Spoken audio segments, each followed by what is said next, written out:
আসসালামু আলাইকুম। সংবাদে আপনাদের সবাইকে স্বাগত জানাচ্ছি। আমি ফিরোজ তোহা। শুরুতেই আরবে কেবলস সংবাদ শিরোনাম।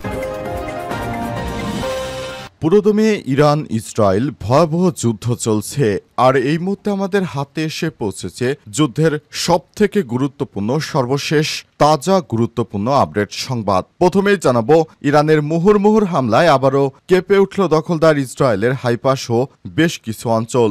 দখলদার ইসরায়েলের বন্দরনগরী হাইপাতে ব্যাপক হারে ক্ষেপণাস্ত্র হামলা চালিয়েছে ইরান। আলহামদুলিল্লাহ, রাতভরে এই ক্ষেপণাস্ত্র হামলায় সরাসরি ইসরায়েলকে চূর্ণ বিচূর্ণ করে দিয়েছে ইরান।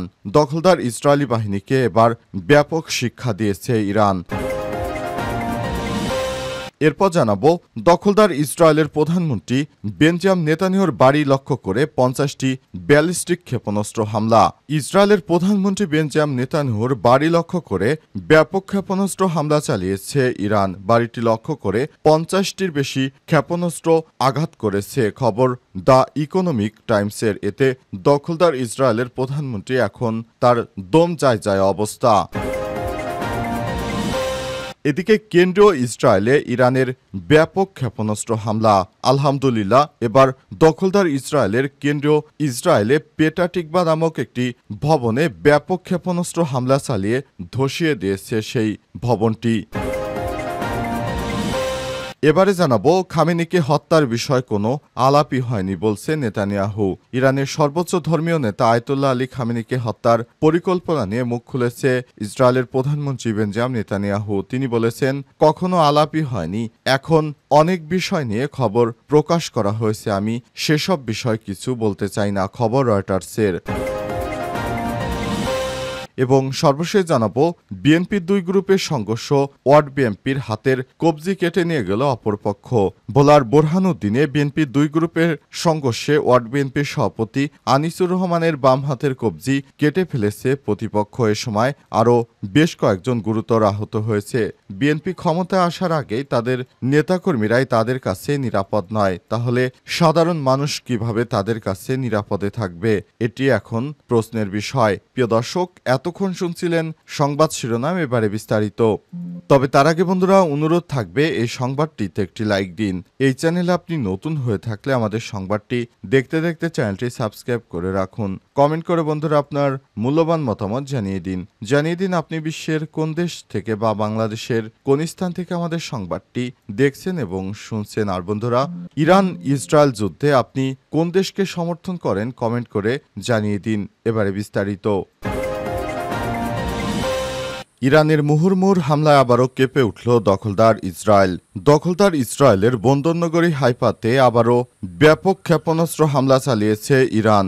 রাতে চালানো এই ক্ষেপণাস্ত্র হামলায় সরাসরি আঘাত হানার খবরও পাওয়া গেছে। মার্কিন গণমাধ্যম সিএনএনের প্রতিবেদনে বলা হয়েছে, অঞ্চলটির একটি ভবন মিসাইলের আঘাতে ব্যাপক ক্ষতিগ্রস্ত হয়েছে এবং ইসরায়েলি উদ্ধারকারী সংস্থা জাকা রয়টার্সের এক ক্যামেরায় হাইপার আকাশরেখার উপরে ধোঁয়া উঠতে থাকা অবস্থায় শহরের বেশ কয়েকটি বিস্ফোরণের শব্দ শোনা গেছে এবং সেখানে ছবি ধারণ করা হয়েছে বলে উল্লেখ করা হয়েছে প্রতিবেদনে।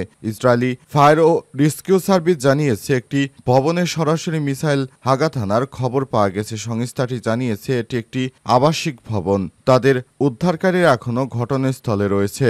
ইসরায়েলি জাতীয় জরুরি সেবা সংস্থা জানিয়েছে, হাইপার মিসাইলের আঘাতে অন্তত 4 জন আবারও নতুন করে নিহত হয়েছে। হতাহতের সংখ্যা আরও বাড়তে পারে। এর আগে ইরান শতাধিক ক্ষেপণাস্ত্র দিয়ে ইসরায়েলে হামলা চালায় বলে দাবি করে ইরানের রাষ্ট্রীয় টেলিভিশন। এর অন্যতম লক্ষ্য ছিল হাইফা এবং তেল আবিব। দখলদার ইসরায়েলি বাহিনীকে শায়েস্তা করতে ইরান একাই যথেষ্ট। একের পর এক হামলায় ধস নেমে যাচ্ছে দখলদার ইসরায়েলের সমস্ত স্থাপনা। নেতানিয়াহুর বাড়ি লক্ষ্য করে 50টি ব্যালিস্টিক ক্ষেপণাস্ত্র ছুড়ল ইরান। ইসরায়েলের প্রধানমন্ত্রী বেঞ্জামিন নেতানিয়াহুর বাড়ি লক্ষ্য করে ক্ষেপণাস্ত্র হামলা চালিয়েছে ইরান। বাড়িটি লক্ষ্য করে 50টির বেশি ক্ষেপণাস্ত্র ছোড়া হয়েছে বলে এক প্রতিবেদনে জানিয়েছে ইকোনমিক টাইমস। প্রতিবেদনে বলা হয়েছে, ইসরায়েলে 50টি ব্যালিস্টিক ক্ষেপণাস্ত্র ছুড়েছে ইরান। ইসরায়েলের প্রধানমন্ত্রী বেঞ্জামিন নেতানিয়াহুর বাড়ি লক্ষ্যবস্তু করে সব ক্ষেপণাস্ত্র হামলা চালানো হয়েছে। এছাড়াও ইরান সন্ধ্যার কিছুক্ষণ আগে ইসরায়েলে নতুন করে ইরান ব্যালিস্টিক ক্ষেপণাস্ত্র হামলা শুরু করে বলে দেশটির রাষ্ট্রীয় সংবাদ মাধ্যমের বরাতে জানিয়েছে আল জাজিরার বেশ কয়েকটি গণমাধ্যম। আল জাজিরার এক প্রতিবেদনে বলা হয়েছে 15 জুন সন্ধ্যায় কিছুক্ষণ আগে ইরান থেকে ক্ষেপণাস্ত্র নিক্ষেপ করা হয়েছে। ইসরায়েলি সেনাবাহিনীও নতুন এই ক্ষেপণাস্ত্র হামলার সতর্কতা জারি করে নাগরিকদের নিরাপদ আশ্রয়ে চলে যাওয়ার নির্দেশ দিয়েছে। ইরানের হামলায় হাইফা শহরে অন্তত 4 জন নিহত হয়েছে। ইরানের সরকারি সংবাদ সংস্থা ইরনা সহ বেশ কিছু গণমাধ্যমের বরাত দিয়ে এএফপির প্রতিবেদনে বলা হয়েছে ইসরায়েলের দিকে নতুন ক্ষেপণাস্ত্রের বৃষ্টি শুরু হয়েছে। শুরুর ঘোষণা দিয়েছে নেতানিয়াহু। আজ ইরান ইসরায়েলের উপর নতুন করে আক্রমণ শুরু করে। নতুন করে ইরানের হামলার বিষয়টি নিশ্চিত করেছে ইসরায়েলি সেনাবাহিনী। বিবৃতিতে বলা হয়েছে কিছুক্ষণ আগে ইরান থেকে ক্ষেপণাস্ত্র নিক্ষেপ করা হয়েছে। নাগরিকদের সুরক্ষিত এলাকায় প্রবেশ করতে এবং পরবর্তী নির্দেশ না দেওয়া পর্যন্ত সেখানে থাকতে নির্দেশ দেওয়া হয়েছে। এবার কেন্দ্র ইসরায়েলে ইরানের ব্যাপক ক্ষেপণাস্ত্র হামলা। দখলদার ইসরায়েলের কেন্দ্রে পেটাটিকভা নামক একটি ভবনে ব্যাপক ক্ষেপণাস্ত্র দিয়ে হামলা চালিয়েছে ইরান। ইসরায়েল সংবাদ মাধ্যম ওয়াইনেট এর এক প্রতিবেদনে এই তথ্য জানিয়েছে খবর আল জাজিরা। ইরানের চালানো সরাসরি ক্ষেপণাস্ত্র হামলায় ওই ভবনটিতে আগুন ধরে যায়। এতে অন্তত 12 জন আহত হয়েছে। জরুরি উদ্ধার কর্মীদের বরাত দিয়ে ওয়াইনেট জানিয়েছে আহতদের উদ্ধার করে চিকিৎসার জন্য হাসপাতালে পাঠানো হয়েছে। এদিকে ইসরায়েল সেনাবাহিনী এক্সপোস্টে বোমা নিরোধক আশ্রয় কেন্দ্র অবস্থায় নেয়া ব্যক্তিদের বের হওয়ার নির্দেশ দিয়েছে। এতে আরও বলা হয়েছে ইরানের হামলায় যেখানে ভবন ধসের খবর পাওয়া গেছে সেখানে উদ্ধারকর্মীরা কাজ করছে। একে একে ইসরায়েলের সমস্ত শহরে ব্যাপক হারে ক্ষেপণাস্ত্র হামলা চালিয়ে যাচ্ছে ইরান। ইরানের এসব হামলায় দখলদার ইসরায়েলি বাহিনী এখন চুপসে গেছে। তারা প্রথমে মনে করেছিল যে হামলা করলে হয়তো ইরান কিছুই করতে পারবে না, কিন্তু এখন ইরানের মিসাইল বৃষ্টিতে দখলদার ইসরায়েলি বাহিনী ব্যাপক হারে কুপকাত হয়ে পড়েছে। দখলদার ইসরায়েলি বাহিনী কোথায় পালাবে, তারা পালানোর মতো জায়গা খুঁজে পাচ্ছে না। তাদেরকে ধরে ধরে তারপর হত্যা করা হচ্ছে। দখলদার ইসরায়েলি বাহিনী যেভাবে নিরীহ মানুষদেরকে হত্যা করছে সেটি এখন হাড়ে হাড়ে টের পাচ্ছে। ভবিষ্যতে তারা আর কখনোই সাধারণ নিরীহ মানুষদেরকে আর হত্যা করবে না। এটি এখন তাদের চরম শিক্ষা।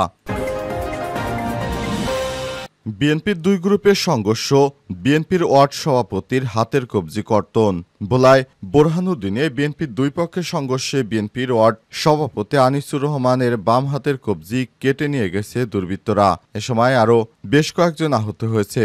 দুপুরে উপজেলার দেউলা ইউনিয়নের মাজম বাজারে এই দুর্ঘটনা ঘটে। গুরুতর আহত আনিসুর রহমানকে তাৎক্ষণিক শেরেবাংলা মেডিকেল কলেজ হাসপাতালে পাঠানো হয়েছে। স্থানীয়রা জানিয়েছেন সাম্প্রতিক বোরহানুদ্দিনে দেউলা ইউনিয়ন বিএনপির কমিটি গঠন করা হয়েছে। এতে আমির হোসেন ব্যাপারীকে সভাপতি এবং জাবেদ ইকবাল সোহেলকে সাধারণ সম্পাদক করা হয়, কিন্তু কমিটি গঠনের পূর্ব থেকেই সভাপতি সম্পাদক দুই পক্ষের মধ্যে বিরোধ চলছিল। কমিটি গঠনের পর থেকে সেই বিরোধ সংঘর্ষে রূপ নেয়। শেখ হাসিনা পালিয়ে যাবার পর বিএনপির অত্যাচারে মানুষ অতিষ্ঠ। সারা দেশজুড়ে বিএনপির নেতাকর্মীরা একে অপরের উপর হামলা করছে, চাঁদাবাজি করছে। এই চাঁদাবাজ দলকে এখন আর কেউ ক্ষমতায় দেখতে চায় না। সবাই এদের হাত থেকে মুক্তি চায়। এর থেকে আওয়ামী লীগ অনেক ভালো ছিল।